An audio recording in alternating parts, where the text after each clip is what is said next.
John from JO Ventures Outdoors, and today we've got another video for you, and this is part of a project that was started by my good friend Tom at Knife Delights. And so I wanted to do my part in this project that he started, but before I do that, I have just a little bit of a shout out to do. Cross Creek Outdoors, Dwayne, sent me some stickers. Thank you, my friend, and a nice note, a nice card got in the mail from him. And so you need to check out Dwayne at Cross Creek Outdoors. He does a fantastic job. I'm really enjoying your videos, Dwayne. And he shares a devotional from Scripture whenever he does his videos, which I appreciate very much. And it's meant a lot to me. So you've got a really great channel going there and a great ministry, Dwayne. So appreciate you, my friend. Thank you for the stickers. Go check out Dwayne's channel. He's got an excellent collection and he's got something to say. So with his videos, great message, great ministry there as well. So go check out Cross Creek Outdoors. So Knife Delights, Tom, my good friend Tom, bought a dealer's dozen of Frost Copperheads from Cutlery Corner. And I'll show you the knife here in just a minute, but here's the model number, 14950 DBJB. Don't know what all those mean, but it is a Copperhead. Stainless steel bolsters. You can kind of see the information here on the box. The warning there. There's what the box looks like. He had, of course, 12 of them, and he had them all numbered, so I don't know what number I got. I think I got number 11. I'll have to look.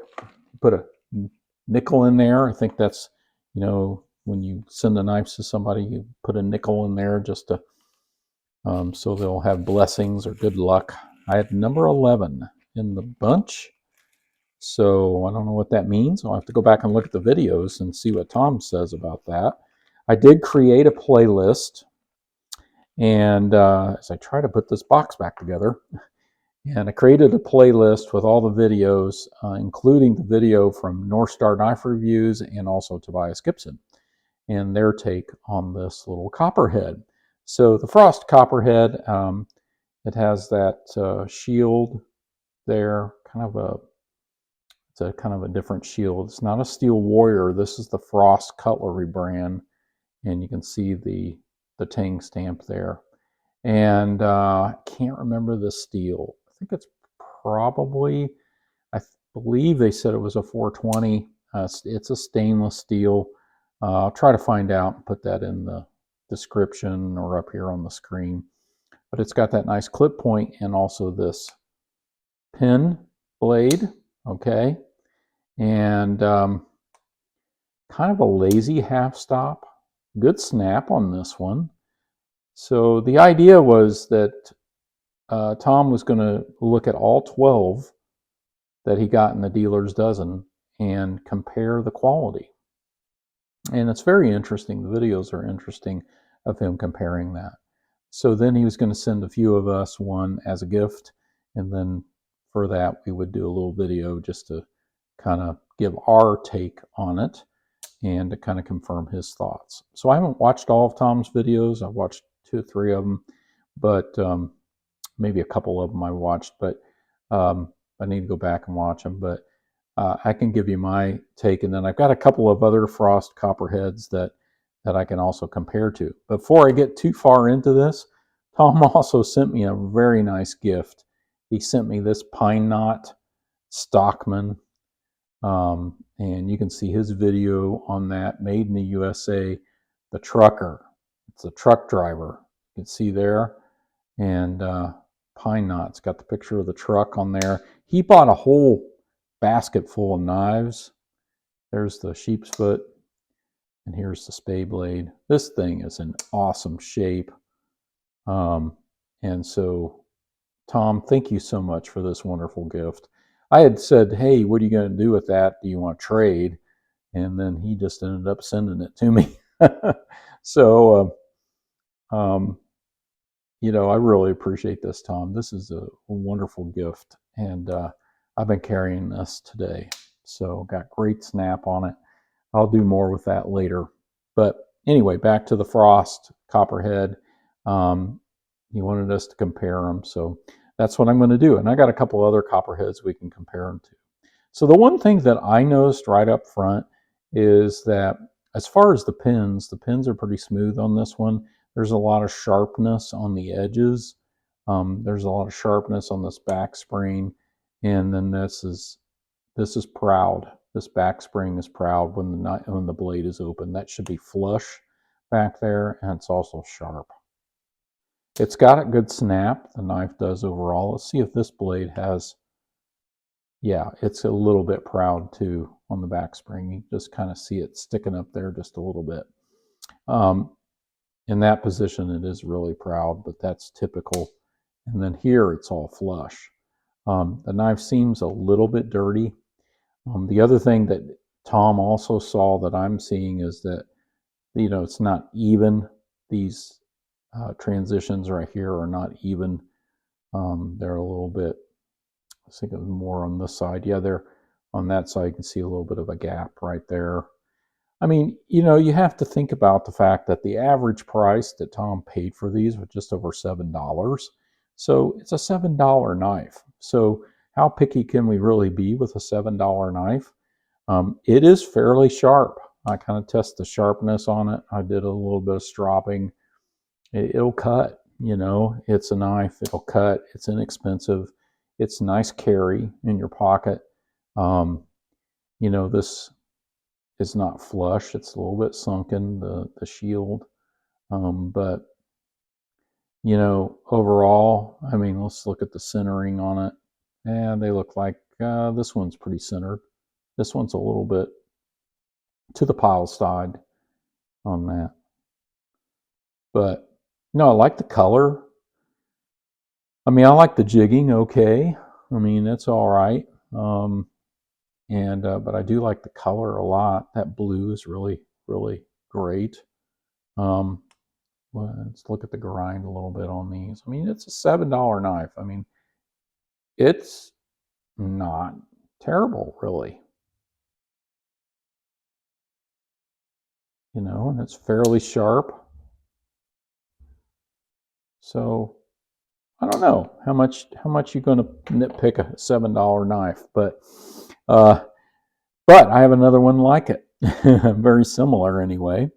It has the same shield. It's orange. This was a gift from James Stork.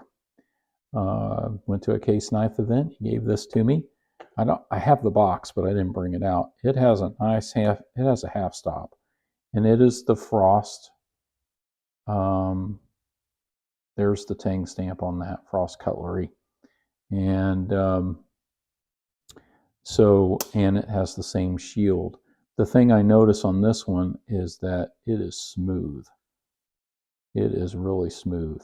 Now, does it have, it's a little bit proud there too in the half stop position, but it's not as proud all the way open. This too has the pin blade, just like that one does. Half stop, nice and smooth. I love the orange on this. Gapping, maybe a little bit of gapping right there. You can see a little sunlight through there. Do we have any of that on this one? I actually think the blue one from Tom is just a little bit better on gapping.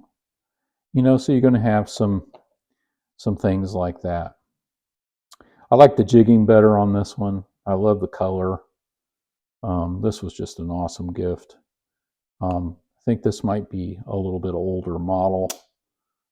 Pretty good action. I know I had to clean that one a lot. Then Tobias also showed this model. This is the locking Copperhead, and this is a step up in quality. And I don't see any gapping, very smooth transitions, and it's the locking Copperhead like Tobias showed. You push down on this blade, the secondary blade, and it unlocks it. It's got an etching on there. I'm not exactly sure what that says, but and there's the Tang stamp, Frost Cutlery. And then this secondary blade, which is pretty cool, is got a half stop. It's non-locking, but it is a Warncliffe. So yeah, I'm with Tobias. Tobias suggested if you were going to buy one of these models to try a Frost Copperhead, I would look for one of these, and you can find them. I think I paid under $20 for this on eBay, and so I think that's probably what you're going to find. These are probably in the $10 to $12 range if you found them on eBay. Of course, Tom got these for $7 because of his dealer's dozen. But this is a pretty decent little knife right here. This is more on the order of, the Rough Rider knives and the quality you would get from Rough Rider. I do think that Frost has some knives that have pretty decent quality, and I especially like the trappers. And I'll show my Frost trappers sometime for a Frosty Friday.